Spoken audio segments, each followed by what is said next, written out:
I want to go to our next guest right now, who also says Jim's right, the president is right, space is the new area of contention. Here to explain, former Assistant Secretary of Defense, Larry Korb. Good to have you here, sir.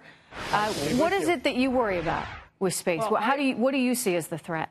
Well, I think it's very important that we need to get a new treaty that governs space. You know, we have one in 1963 that bans offensive weapons. And interestingly enough, President Putin mentioned that in the meeting with President Trump, that we need a new treaty. And I think that's the first step so we can deal with all the threats that the administrator was talking about. But I don't think you need a new service any more than you needed a new service for Special Operations Forces or when we first got strategic nuclear weapons.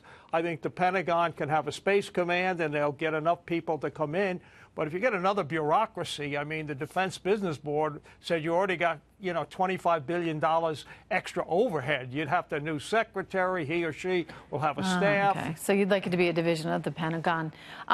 Let me go back to this threat thing. I mean, satellites is one issue. What about, and at the risk of sounding a little nutty here, I'll throw this one out. I mean, we talk about Mars, right, and the colonization of Mars that could potentially maybe happen by someone someday.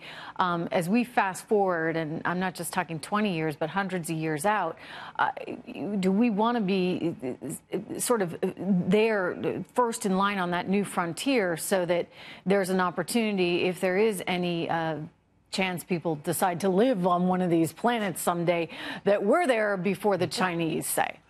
Well, I think so, and that's what NASA does. I mean, that's why you have, in fact, they're working with the private sector. We've got a new group of astronauts, and they're going to be, flying there. No, we ought to do that. But, we have the astronauts, basically, when we start, all came from the military services. In fact, when I started going through pre-flight, they were asking people, you want to volunteer to be an astronaut? And this was, Navy people. So that's what we're doing. We need to keep doing it.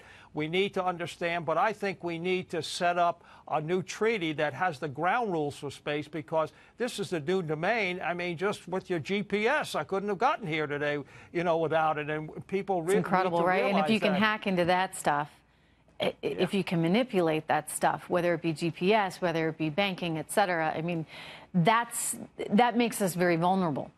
Oh, it does. In a way that, we can't really afford to be. It's amazing, right, Larry? Because the world has transformed so much in so many very positive ways through technology, and yet at the same time made us increasingly vulnerable. And if we don't take the necessary precautions and steps to ensure that we're not that vulnerable, then we're running risks that I don't think we want to run.